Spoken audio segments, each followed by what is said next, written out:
People's Joint Action Committee for Borderland Movement PJACBMनि गाहाय लिंथुमगिरि गर्जन मुसाहारिया माखासे रायजोआरि थाखोनि हेफाजाबगिरिफोरखौ लाफानानै थांनाय बृहस्पतिबारखालि आसाम प्रदेश कंग्रेस कमिटिनि गाहाय मावख'आव नुजाथिहैनानै इन्डियान नेशनेल कंग्रेस दोलोआव हाबहैयो।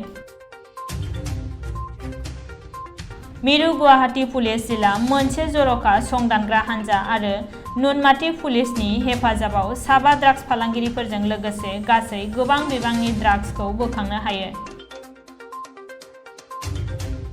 गुवाहाटीनि नुनमाटी ओनसोलनि शंकर नगरनि थागिबि 60 बोसोर बैसोनि एबा गामि रैखाथि हानजानि नेहाथारि सुरेन बर्मनआ सासे 12 बोसोर बैसोनि उन्दै हिन्जावसाखौ जिनाहारि खालामनाय जाथाया ओनसोल नाङैनो दुंहाव थासारि सोमजिहोदों। दायनिगिरिनि हेंथायै नुनमाटी पुलिस थानायाव एफआइआर थिसनदों।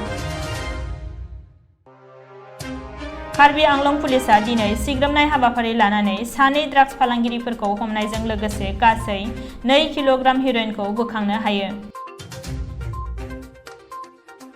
बाक्सा जिल्लानि बरबरी पुलिस थानानि सिङाव थानाय भारत-भुटान सीमायाव थानाय सनापुर दैसायाव थांनाय बृहस्पतिबारखालि हरनि समाव सासे आइजोनि गोथै सह'खौ बोखांनो हानाय जाथाया ओनसोल नाङैनो सोमोनांनाय थासारि सोमजिहोदों।